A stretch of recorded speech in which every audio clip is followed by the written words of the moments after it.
Alrighty then, we're here for the last installment of the Corsair Obsidian D PC build. Was reading a lot of the comments over the last 4 videos posted and heard all your cries that the videos were way too dark, etc, etc. So adjusted some of the lighting here in the office. Should be a little bit brighter so you guys can see what's going on. As you can see, if I back up a little bit, tower I have sitting on a tabletop. It's pretty large. It's very clean on the inside. See, the cables are nicely done up. Let's open her up. See what she looks like on the inside. Just sit down the camera for a second. So as you can see, there's a push button right here. Literally just releases the side panel. Lifts right off. Okay, so now we're inside the case. Once again, we're using the Corsair H50 cooler on the CPU. We have it overclocked currently at 4.2 gigahertz, running very solidly. Temps never really getting over 70 degrees Celsius while under full load. So I mean, again, highly recommend this cooler. It's very comparable to high-end air coolers. Specifically in performance and for price. Outside of that, we are back with NVIDIA GTX 295. The 5970 that we have was causing a few issues, especially with multi-monitor. But this card's running like a champ. Still doing some testing with the 4970 and working with ATI right now on some of the issues with the card. I think it has to do with the beta drivers currently. If we come in, you can see that we are running Corsair XMS3, 6 gigs total, running at 1600 megahertz, which is its stock speed. Pulled those down just for the time being. Didn't really feel like pushing them over for the overclock. We have the onboard sound card that came with our DFI UT X58 platform motherboard. Very solid motherboard, has millions of options for OCing. And then of course back down to the Corsair 1000 watt power supply. We are running in the hard drive bays. As you can see, all the wires are neatly tucked away. There's a fan.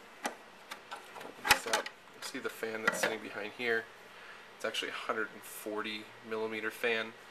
And then if you heard me mention in my previous 2 videos, we did add a 120 millimeter fan down below to keep the 2 Raptor drives that I have down here cool, which are also wires tucked away behind this plastic cover down here. You can see the screwless installs are all up in here. Currently I just have the DVD-RW drive. Not much need for anything else. And that's about it. That's the case. So just to touch on some of the points on the case itself, plenty of room down here with the slots. You can see this motherboard is it's a 3-way PCIe board, so you can run 3 full-size graphic cards in it. And with this case, there's obviously plenty of room, lots of clearance on the back side. We have cooling being sucked up from the bottom down here. If you can see, hopefully it's a little bit more lit than the other videos, being sucked up through this tray.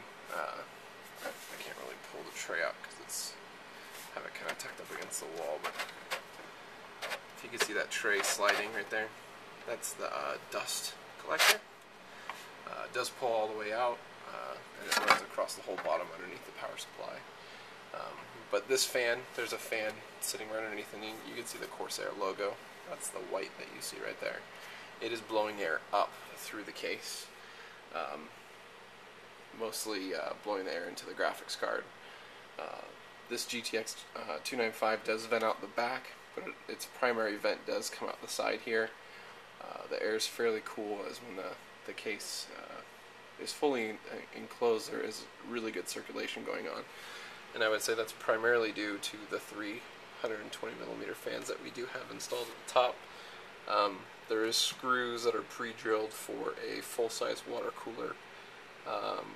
So if you're going to do full case water cooling, which I fully plan on doing at one point, working with EVGA to get the water block for this, and looking at some different coolers for the CPU for full-scale water cooling.